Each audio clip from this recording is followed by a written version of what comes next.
My parents dropped me off at my aunt's house when I was 4 years old and never came back. 13 years later, they showed up on my front porch with a gift bag and pink tissue paper, smiling like we'd just lost touch. My uncle made the same breakfast every Saturday morning. 2 eggs, scrambled, always slightly overdone because he got distracted talking while they were in the pan. Toast with butter that never quite reached the corners. Orange juice from the plastic jug, the kind from the bottom shelf, not the one with the foil seal. He'd set the plate in front of me and say, "Chef's special," every single time. Like that phrase was accumulating comedic value the more he used it. Like eventually it was going to become really funny if he just stayed committed to it long enough. I ate every bite, every Saturday, for years. I don't have clear memories from before I was around 6 or 7. What I have are more like impressions. The specific weight of the quilt on my bed, heavy enough that I could feel it when I turned over. The sound the third stair made when you stepped on it. A low, definitive creak that my uncle kept saying he was going to fix and never did. Not once in my entire childhood. The way Biscuit's nails clicked on the kitchen tile when he came to find me at the breakfast table. Biscuit was their beagle. He was already old when I arrived, gray around the muzzle in a way that suggested he'd been old for a while and had made his peace with it. He smelled like dog and inexplicably like dryer sheets, which I never found a satisfying explanation for. He slept at the foot of my bed until his hips went bad and he couldn't jump up anymore. And after that, he slept on a folded beach towel on the floor beside me, and some mornings I'd wake up and find he'd dragged himself close enough in the night that his chin was resting on my foot. I never moved when that happened. I just laid there and let him sleep on me. My Aunt Carol was the homework one. She'd sit at the kitchen table with me after school, drinking tea she'd make and never actually finish, making me show my work on math problems even when I'd gotten the right answer. My Uncle Mike was the one who drove me places. School on rainy days because he thought waiting at the bus stop in the rain was bad for kids, which I never argued with. Soccer practice on Thursdays. The grocery store on Sunday afternoons when he wanted company, which was most Sundays. He let me pick one thing, not candy, but anything else in the store. For about 2 months when I was 7, I kept picking the same box of crackers, thin ones in a red box with a parrot printed on the front, and he put them in the cart every week without once asking why I kept choosing the same thing. I didn't notice that at the time. I notice it now. Carol read to me before bed until I was old enough to be embarrassed about it, which was around 8. After that, she'd still come sit on the edge of my mattress for a few minutes before I turned the light out. She didn't always say anything. Sometimes she just sat there with her hands in her lap while I read or picked at a loose thread on my pillowcase, and we'd exist in the same room for a minute or two in silence. I thought that was a little strange when I was a kid. I didn't understand it then. Now I think she was doing something I didn't have the vocabulary for yet. The house was on a cul-de-sac with 4 other houses. I knew every neighbor by name. The Hendersons had a trampoline we weren't officially allowed on, but used constantly. Mrs. Petrov at the corner grew tomatoes in her front yard and gave them away in paper bags starting in late August. More tomatoes than anyone needed. There was a kid named Devin 2 houses down that I played with until his family moved at the end of 1st grade, and then I didn't think about him again for years. And when I did, I realized I'd forgotten his last name. It was a completely ordinary life. Overcooked eggs and soccer on Thursdays and a dog that smelled like dryer sheets. I had a dentist appointment every 6 months. I had a spot at the kitchen table that was mine the way spots become yours without anyone officially saying so. I had one photograph in the drawer of my nightstand. A man and a woman standing in front of a car squinting in the sun. Someone had told them to smile and they were mostly doing it. I didn't know who they were. I felt nothing particular about it. It was just there. The way things are when they've always been there. Underneath some old coloring books and a flat rock with a white stripe through it that I'd found in the backyard when I was 5 and kept for no reason I could explain. I was 8 years old in the fall when things started to shift. The first thing was a form. 3rd grade, 1st week of September. Mrs. Albright passed out emergency contact sheets. 3 lines, a little checkbox for relationship. I watched Carol fill mine out that night at the kitchen table. Her hand paused on the 2nd line for a moment, not long, a second or two, before she kept writing. I was watching her and thinking about whether she was going to let me use the mechanical pencils for school or if I'd be stuck with the regular ones with the erasers that smeared. She let me use the mechanical pencils. I forgot about the pause. But then Marcus Ellery had a birthday party in October, and his mom was there, and she looked so much like him it was almost funny. The exact same eyebrows, the exact same way they both tilted their heads when someone said something that surprised them. I thought about it on the drive home. Mike had picked me up, and I watched the houses going by out the window, and I thought, I don't look like Carol. I don't look like Mike. I look like the people in the photograph. That thought came and went in maybe 15 seconds. 8-year-olds don't know what to do with thoughts like that. I went home, had dinner, watched television, went to bed. But something small had shifted. I started noticing things I hadn't noticed before. I noticed that when other kids talked about their parents, casually just mentioning them in passing, they said things like, "My dad always does that," or My mom gets like that too. I did that too. But something about how those words felt in my mouth was slightly different from how things usually felt when I said things that were true. I can't explain it better than that. Like wearing shoes that almost fit. Mostly fine, but the heel slightly wrong. I tried asking Carol about the photograph. November, I think. I'd gotten it out of the nightstand drawer and carried it downstairs and put it on the kitchen counter while she was cutting onions for dinner. Her eyes were already watering from the onions when she looked up and saw it. She looked at the photograph. Then she looked at me. "Who are those people?" I said. She set the knife down on the cutting board. She dried her hands on the dish towel that hung on the oven handle. She picked up the photograph and looked at it the way you look at something while you're deciding what to say about it. "Those are some people from a long time ago," she said. "You want to help me with the salad?" I helped with the salad. We ate dinner. Mike said something about a person at his office, and Carol laughed, and I laughed too. When I went upstairs that night, the photograph was no longer on the counter. I didn't find it in any obvious place. I didn't ask. I told myself that was a normal answer. Some people from a long time ago. Adults said things like that. Adults had complicated histories that were hard to explain to kids over cutting board onions. I decided it made sense. I thought about it again at school the following week. During a history lesson I wasn't paying attention to. My teacher was saying something about primary sources, and I was thinking about the photograph, about the way Carol had picked it up and held it. Not like something unwanted, but carefully, like something still worth something. I filed it away in the same category as the pause on the emergency contact form. Things I noticed but couldn't explain. Things that didn't quite fit, but didn't quite not fit either. The second thing happened the following spring. Mike's brother visited for a weekend, the uncle I saw maybe twice a year, and on Saturday afternoon the adults were in the backyard with drinks. I was in the kitchen getting something to eat and the window above the sink was open and I heard Mike's brother say my name. I stood very still next to the refrigerator. He said my name and then something I couldn't fully catch. Something about her parents and did she ever. And then Carol said something short. 5 or 6 words, and the conversation moved to something about someone at Mike's brother's job. The whole thing lasted maybe 20 seconds. Her parents. Did she ever? Then 5 words. Then a different subject entirely. I ate what I'd gotten and went to my room. I sat on the bed. I thought, they know something, and they've decided I don't need to know it yet. The yet was the word I held on to. Not never. Yet. Then 5 words. Then a different subject entirely. I ate what I'd gotten and went to my room. I sat on the bed. I thought, they know something, and they've decided I don't need to know it yet. The yet was the word I held on to. Not never. Yet. That December, the school did a family history project. Bring in photographs, at least 2 generations back, and build a family tree. Carol went through a box in the hall closet and found photographs of her parents and grandparents, including some black and white ones from before the war, and put them in a folder for me. I did the project. I got a B+,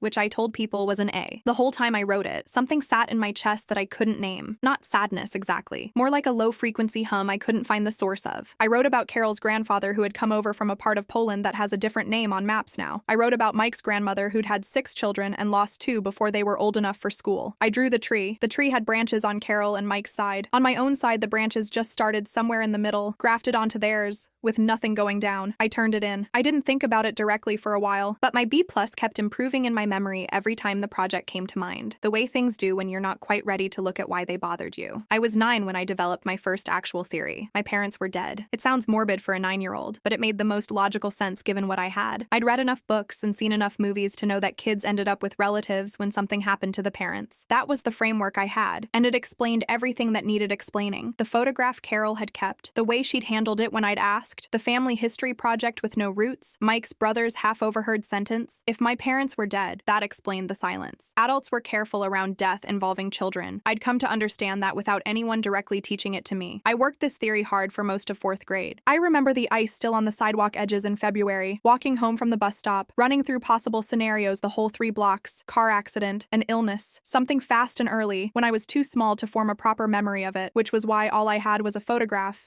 and nothing real. I built the story out carefully, filling in the gaps with things that seemed plausible, adding detail the way you tile a mosaic. I was genuinely sad about it for a while. I'd go to bed some nights feeling a specific kind of grief for people I'd never really known, and I thought maybe that grief was appropriate. Maybe it was something I'd been supposed to feel all along and had been avoiding without knowing. Biscuit had died the spring before. Really died, permanently gone. His water bowl washed and put away, and I'd cried about it for the better part of 2 weeks. Maybe this was similar. The same category of loss, but quieter, because you couldn't cry as loudly for people who were mostly just a concept in a drawer. I didn't ask Carol directly. That was the unspoken rule I'd set for myself after the salad conversation. So I listened more carefully to things I wasn't supposed to be paying close attention to. When Mike's mother came for Sunday dinners, I'd be quieter than usual, taking in whatever was said, watching how Carol and Mike moved through their family, the easy shorthand that came from years of the same people in the same same rooms, and looking for the gap where dead parents might have been mentioned and then never mentioned again. I didn't hear anything about dead parents. I didn't hear anything about anyone. By 5th grade, the first theory didn't hold anymore. I couldn't find evidence for it, and I'd found some small evidence against it. Carol wasn't someone who avoided loss. She talked about Biscuit sometimes, just mentioned him in passing the way you mention things you've been through. She kept photographs of her own parents on the hallway shelf and referred to them occasionally, matter-of-factly, without the careful handling I'd expected grief to look like. If my biological parents were dead, I didn't understand why they'd be treated differently from everyone else who was dead. So in 5th grade, I switched theories. The new one was more complicated and in some ways considerably worse. I decided they were alive, that they'd given me up intentionally, not randomly, not out of carelessness. There had been a reason. A hard one, something that looked like the opposite of love from the outside, but was actually a painful version of it. They'd been sick, maybe, or broke, or in a situation where keeping me wasn't possible, and somewhere they were thinking about me. Maybe they had plans. Maybe they thought about coming back. Carol hadn't said anything because they were still out there, and saying too much prematurely would complicate things. I built this out piece by piece and held on to it the way you hold on to the version of a story that makes it feel okay. In October of 5th grade, I decided to look for them. My plan, such as it was, involved going through the desk in Mike's spare room office when Carol was out running errands and Mike was in the garage. I had their faces memorized. The photo was gone, but I'd looked at it enough times that something had transferred. But I didn't have names. I thought if I could find a name, an address, anything written down, I'd have a place to start. In the desk drawers, I found a box of pens, 3 of which didn't work when I tested them, a stapler with no staples left in it, a folder of car insurance documents organized chronologically going back 8 years, his social security card, which I felt immediately guilty about encountering, like I'd walked into a room without knocking, a birthday card from Carol that I didn't read past the first line because it felt too private, a checkbook, an old phone that wouldn't power on, and at the back of the bottom drawer, held together with a rubber band, a stack of old Christmas cards. I went through the Christmas cards one at a time, looking for names I might recognize from the photographs. The names were Mike and Carol's friends and colleagues and a handful of relatives I'd met at holidays. I put the rubber band back around them and replaced them carefully in the drawer and closed it. I felt stupid. Not for trying. I think trying was a reasonable thing to do, but for having expected something obvious to just be sitting in a filing drawer waiting for me. And I felt a specific low-grade guilt about the social security card and the birthday card, the sense of having moved through something private that Mike had trusted to be private. He asked me at dinner that night if I was all right. Just a direct question. No buildup. Yeah, I said, just tired. He looked at me for a second and then said, okay,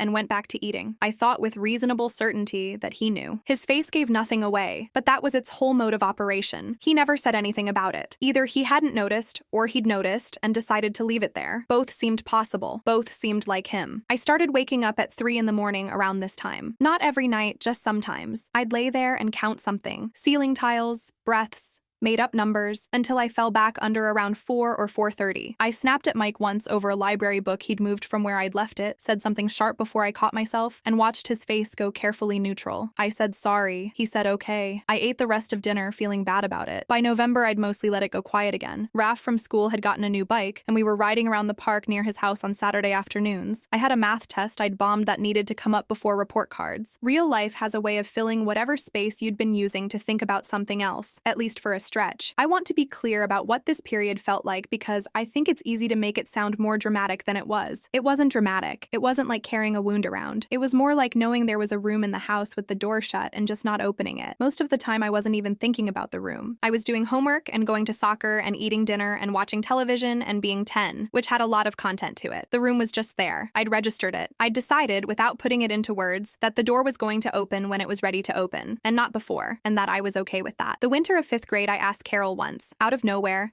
in the car on the way somewhere, if I had other family. Not specific. Not about the photograph. Just whether there was other family. She thought about it for a second, hands on the wheel. Everyone has other family, she said. We're your family. I said, yeah, I know that. And I did know that. I just sat with the answer for the rest of the drive. But I didn't stop noticing the small things. For the rest of the drive. But I didn't stop noticing the small things. The way Carol's eyes did something particular, not guarded, not sad, something in between, when I'd ask an innocent question about her family, and she'd answer it. The way she had always known where I was, more carefully than standard, in a way I'd registered without ever naming. The way Mike hadn't asked about the Christmas cards. I was 10 in the fall of 6th grade. I'd mostly stopped actively asking the question. That October, Carol made hot chocolate. She made it from scratch, not the packet kind. Real cocoa. Milk heating on the stove. I smelled it when I came home from school and set my backpack down by the door. She made the real kind maybe twice a year. The kitchen smelled different from how it usually smelled. 2 mugs were already on the counter, with the small marshmallows floating floating in them, the miniature kind from the bag in the cabinet. She turned around when she heard me come in. "Hey," she said. "How was school?" "Fine," I said, same as always. I noticed she wasn't quite making eye contact in her usual direct way. She was looking at me, but about an inch past me, the way a person's eyes go when they're already mid-thought about something else. I thought maybe she'd had a hard day at work. She had a job she never complained about, but also never seemed to love, administrative work at an insurance company. "Sit down," she said. "I want to talk to you about something." That was when my stomach registered that this was a different category of sentence. I sat down at the kitchen table. She brought both mugs over and sat across from me. The mug in front of me had a chip on the handle from when I dropped it in the sink at age 7. I put my fingers around the warm ceramic and didn't lift it. She started talking, and what she said first was partial. Partial enough that I could still, technically, talk myself back out of what I was beginning to suspect. She said my situation wasn't quite what I'd probably assumed, that I'd been living with her and Mike since I was very small, too small to really remember much, that there had been circumstances when I was little that meant I'd come to live with them. I looked at the marshmallows going soft on the surface of the chocolate. They were dissolving at the edges, going transparent at the rims. My brain was doing something I could feel but not quite follow, like watching a machine run behind glass. I thought about saying something. I had about 6 different openings lined up and I didn't say any of them. I just sat there with my hands around the mug while she talked, not helping her, not making it easier, and I don't think I was being unkind. I think I was just too focused on what was being said to also manage the conversation around what was being said. "What circumstances?" I said. She looked at me for a moment before she answered. She had lines around her eyes I'd never paid specific attention to before. I thought, for no reason connected to anything, about the fact that I didn't know her exact age and had never once thought to ask, and how strange it was that I'd never thought to ask that. "Your mom and dad," she said, and something about that phrasing made my chest do a thing. "Had a really hard time when you were little. They had a baby right around when you came to us, your sister, and she was born very sick, seriously sick. The doctors weren't sure she was going to make it." I held the mug and didn't say anything. I was trying to locate this new piece of information somewhere inside what I already had. My sister. There was a sister.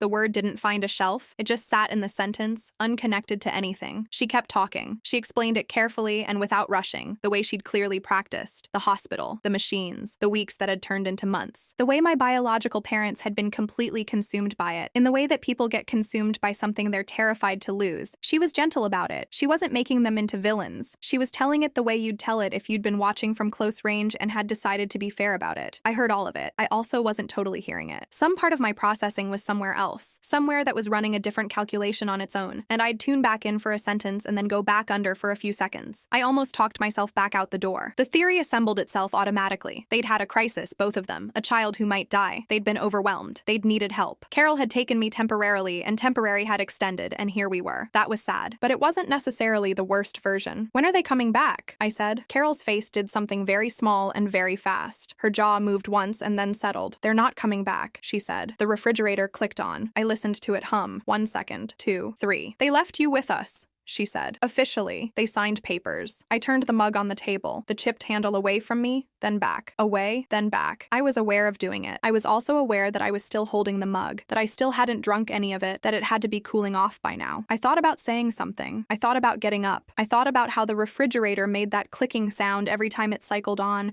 had made that clicking sound my entire life in this house, and I had never once thought about it before right now. "When I was 4, I said. "Yes. And they left. And that was that." Carol didn't answer that one exactly. She looked at me with the expression of someone confirming something without wanting to be the one to say it. "They signed papers," she said again. "When I was 4, I said. "Yes. And they never came back." No, I had one exit left. One remaining piece of reasoning I hadn't yet closed. Maybe they'd wanted to come back. Maybe something had prevented them. Maybe they'd thought about it. Maybe it had cost them something. "Do they think about me?" I said. Carol was quiet for a moment. That was too long to be the pause before yes. "I'm sure they do," she said. That wasn't yes. I knew with complete certainty that wasn't yes. In my entire memory of Carol, she said yes when she meant yes. "I'm sure" was a different word, a careful word, a kind but not lying word, and I knew the difference. I'd known the difference since I was old enough to hear it. I looked at her for a second. She looked back at me steadily, the way she always did, the way she'd always done everything, steadily, calmly, without flinching. She'd been doing this my entire life, making my lunch, sitting on the edge of my mattress, filling out forms with a pause on the second line and then moving forward, drinking tea she never finished. She'd been doing all of it for 6 years, and now she was sitting across from me in the kitchen,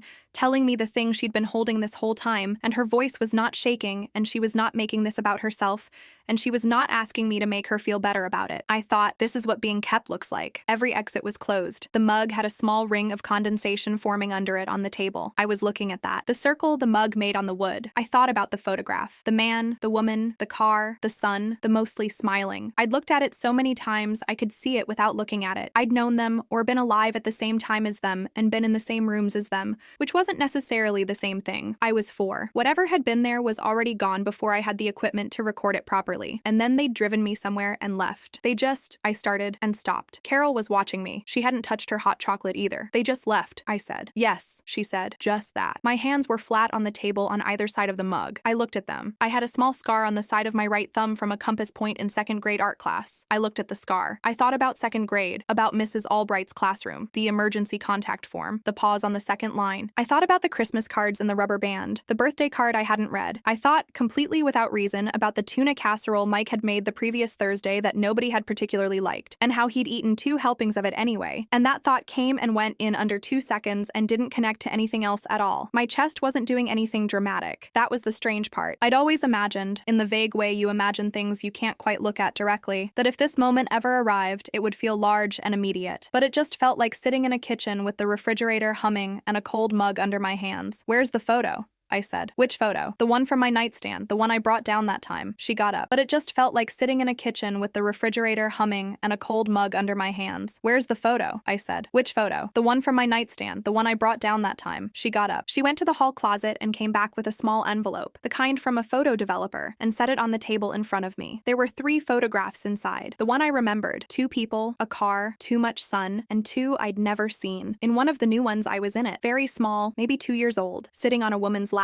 The woman was looking at the camera. I was looking at something to the left, outside the frame, something that no longer existed anywhere. I held that one for a long time. I looked for something in her face I recognized, some physical proof that connected to something. I didn't find it. She looked like a stranger holding a small stranger. The small stranger was, apparently, me. Okay, I said. I wasn't okay. I also didn't have any other word that fit. I went upstairs. I got the one photograph I recognized, the car, the squinting, the mostly smiling, and I tore it up, not quickly, slowly, deliberately, into pieces small enough that they looked like confetti on the carpet. I did not cry while I did this. I sat on the edge of my bed afterward and looked at the pieces. The refrigerator hummed downstairs. I could hear it through the floor. I made a decision. It felt like closing a door and turning a lock on the inside. Quiet, complete. Whatever had been done to me was done. Whatever they'd chosen was already chosen. I hadn't had a vote when I was 4. I had one now. I was the one holding the pen from this point forward. I put the 2 photographs I'd never seen before, the ones with me in them, in the nightstand drawer underneath the flat rock with the white stripe. Then I went downstairs. Carol was in the kitchen. You hungry? She said. A little, I said. She made grilled cheese. We ate it at the table. She didn't ask how I was feeling, and I didn't tell her, and we talked about something on television instead. I went to bed and looked at the ceiling for an hour, and then sleep came. And in the morning, the house still smelled like coffee, and the stairs still creaked on the way down, and I was still exactly where I was. I started calling them Mom and Dad the following spring, not as an announcement, not as a thing. It just came out one morning. Mike was at the stove, Saturday, the egg's already going too long, and I said, Dad, do we have any orange juice? And he looked up from the pan and looked at me for a moment, a specific kind of moment, and then said, yeah, bottom shelf, and went back to the eggs. That was the whole thing. He registered it, nodded once like it was the most natural thing in the world, and kept moving, which was so entirely consistent with how he received most things that it was exactly right. Carol I said it to a few days later. She was in the garden, crouched down with her hands in the dirt, and I came out and said Mom to get her attention, and she stood up and looked at me, just for a second, not long, but I saw it, and said yes. I asked her something I can't remember now, something ordinary. She answered it. We went inside. After that, it was just what it was. The first time I saw my biological parents consciously, knowing what I was looking at, I was 11. A Tuesday afternoon, a grocery store parking lot 20 minutes from home. Carol's hand went to my arm briefly, and then away. And then I looked up, and there they were by the cart return. The man and the woman from every photograph, 3-dimensional, standing in a parking lot looking like people. That was the overwhelming impression. Just like people. Like anyone you'd look at and look away from. The woman looked up and saw us. Her face moved through something complicated and fast. Carol kept walking at exactly the same pace. Not slower, not faster. And I walked next to her and looked at them for a moment and then looked away. We got in the car. She started the engine. We drove home and she made grilled cheese for dinner and we ate it and neither of us said anything about the parking lot. She asked me about a year later if I wanted to know more. About them, about what had happened, about everything she knew. She said she'd tell me all of it if I wanted. I said no. She said said okay. I thought about my sister more than I thought about them. She'd been the reason, the sick one, the one they'd organized everything around keeping alive. I hoped she was okay. I'd never met her. I hoped she'd made it past every birthday the doctors had said they weren't sure she'd reach. I saw my biological parents again at a cousin's wedding when I was 14, 2 tables over. My biological father tried to make eye contact with me at dinner a few times. I let my eyes pass through him. My cousin Terry was next to me telling me about a job she'd just started,